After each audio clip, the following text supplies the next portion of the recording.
Hello hello. Sir, ನಮಸ್ತೆ. ಇದು ವನ್ಗೂರ್ P D ಅವರ ಮಾತಾಡ್ತಿರೋದು. ಹೌದು. ಸರ್, ನಾನು ನಿಖಿಲ್ ಅಂತೇಳಿ ಬೆಳಗೋಡಿಂದ. ಹೇಳಿ ಹೇಳಿ. ಸರ್, ಇದು ನೀವು ಪಟ್ಲ ಬೆಟ್ಟಕ್ಕೆ ಹೋಗೋ ದಾರಿಲಿ ಹ್ಮ್ ನಿಮ್ಮ ಪಿ ಡಿ ಒ ಇದು ಗ್ರಾಮ ಪಂಚಾಯತಿ ವತಿಯಿಂದ ಇದು ಯಾವುದೇ ವಾಹನ ಅಲ್ಲಿ ಹೋಗಬಾರ್ದು, ಇಲ್ಲಿ ಗ್ರಾಮಸ್ಥರ ವಾಹನದಲ್ಲೇ ಓಡಾಡಬೇಕು ಅಂತ ಒಂದು ಬೋರ್ಡ್ ಹಾಕಿದ್ದೀರಲ್ಲ ಸರ್. ಹಾ ಹಾ ಹಾ ಅದು ಯಾವ ಕಾರಣಕ್ಕೆ ಹಾಕಿರೋದು ಸರ್ ಅದು? ನಾವು ಹಾಕಿಲ್ವಲ್ಲ. ನಾವು ಹಾಕಿದಲ್ಲಿ ಏನಾಗಿದೆ, ಸಹಿ ಅಂತ ಇರ್ಬೇಕು ಹಾಂ ಅಥವಾ PDO ಅಧ್ಯಕ್ಷ ಸಹಿ ಅಂತ ಇದೆ. ಹಾ. ಸಹಿ ಅಂತ ಇದ್ರೆ ನಮ್ದು ಅಥೆಂಟಿಕೇಟ್ ಅಲ್ವಾ ಹಾ. ನಿಖಿಲ್ ಅವ್ರೆ. ಹೌದು ಸರ್, ಹೌದು. ಅಲ್ಲಿ ಸಹಿ ಅಂತ ಇಲ್ಲ. ಅವ್ರು ಸಾವಿರ ಹಾಕ್ಸಿರ್ತಾರೆ. ಹಿಂದೆ ಒಂದು ಬೋಟ್ ಇತ್ತು, ಅದು ರಿಮೂವ್ ಮಾಡಿದ್ದೀನಿ ನಾನು. ಹಾಂ ಬೋಟ್ ನೀವು ಆಫೀಸಿಗೆ ಬಂದ್ರೆ ನಾನು ಬೋಟ್ ತೋರಿಸ್ತೀನಿ ಅಂತ ಬೋರ್ಡ್ ಇದೆ.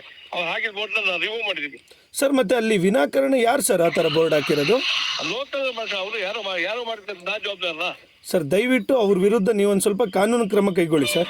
ಖಂಡಿತ ಖಂಡಿತ ಖಂಡಿತ ಖಂಡಿತ. ಇಲ್ಲ ಅಂತಂದ್ರೆ ಅದ್ರ ವಿರುದ್ಧ ನಾವು ಒಂದು ದೊಡ್ಡ ಹೋರಾಟ ಮಾಡಬೇಕಾಗುತ್ತೆ ಸರ್. ದಯವಿಟ್ಟು ನಿಮ್ಮ ಬಗ್ಗೆ, ನಿಮ್ಮ ಕಾರ್ಯವೈಖರಿ ಬಗ್ಗೆ ನಮಗೆ ಗೌರವ ಇದೆ. ಸಕಲೇಶ್ಪುರದಲ್ಲಿ ನಿಮ್ಮ ಕಾರ್ಯವೈಖರಿನ ನಾವು ನೋಡಿದ್ದೀವಿ. ಹೌದು.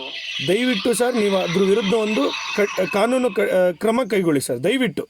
ಖಂಡಿತ ಖಂಡಿತ. ಯಾಕೆಂದರೆ ನಿಮ್ಮ ಬಗ್ಗೆ ನಮಗೆ ಗೌರವ ಇದೆ. ಹಾ.